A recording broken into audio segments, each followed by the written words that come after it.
ونبئهم عن ضيف إبراهيم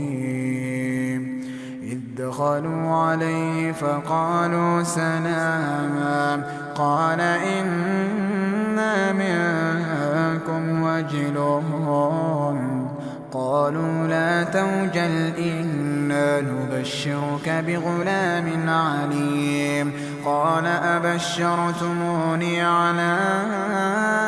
أن مسني الكبر فبم تبشرون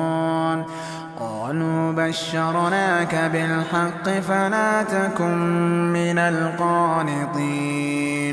قال ومن يقنط من رحمة ربه إلا الضالون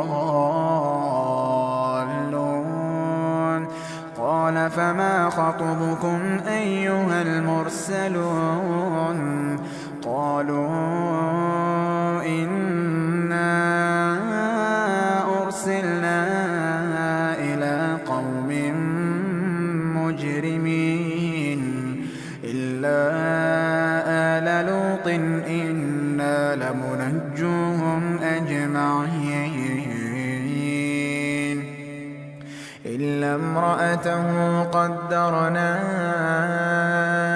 إنها لمن الغابرين فلما جاء آل لوط المرسلون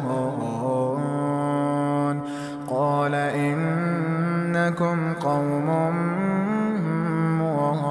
منكرون قالوا بل جئناك بما كانوا فيه يمترون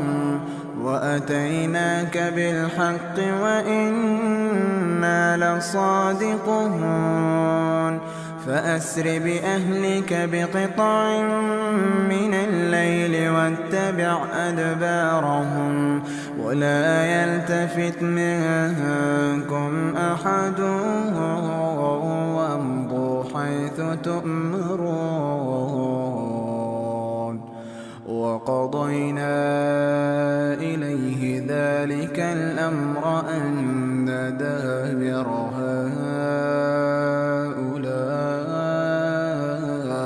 مقطوع مصبحين وجاء أهل المدينة يستبشرون قال إن هؤلاء ضيفي فلا تفضحون واتقوا الله ولا تخزون قالوا أولم ننهك عن العالمين قال هؤلاء بناتي إن كنتم فاعلين لعمرك إنهم لفي سكرتهم يعمهون فأخذتهم الصيحة مشرقين فجعلنا عاليها سافلها وأمطرنا عليهم حجارة من سجيل إن في ذلك لآيات للمتوسمين وإنها لبسبيل مقيم إن في ذلك لآية للمؤمنين وإن كان أصحاب الأيكة لظالمين فانتقمنا منهم وإنهما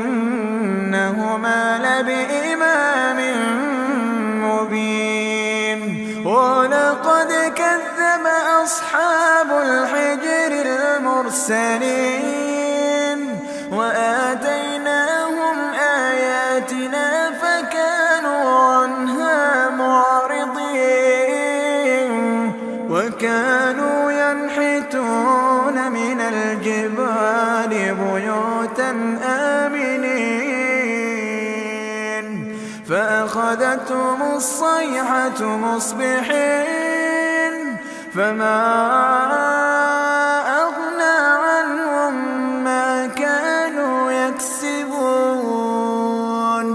وما خلقنا السماوات والأرض وما بينهما إلا بالحق وإن الساعة لآتية فاصفح الصفح الجميل إن ربك هو الخلاق العليم ولقد آتيناك 7 من المثاني والقرآن العظيم لا تمدن عينيك إلى ما متعنا به أزواجا منهم ولا تحزن عليهم واخفض جناحك للمؤمنين وقل إني أنا النذير المبين كما أنزلنا على المقتسمين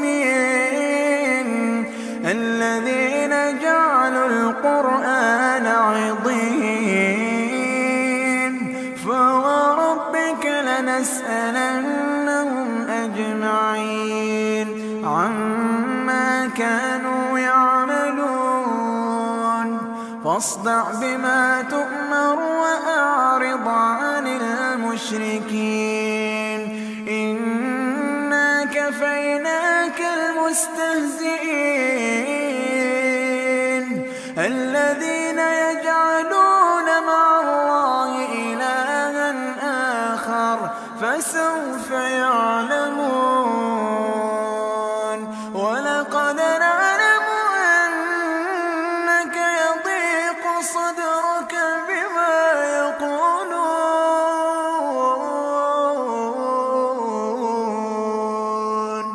فسبح بحمد ربك وكن من الساجدين واعبد ربك حتى يأتيك اليقين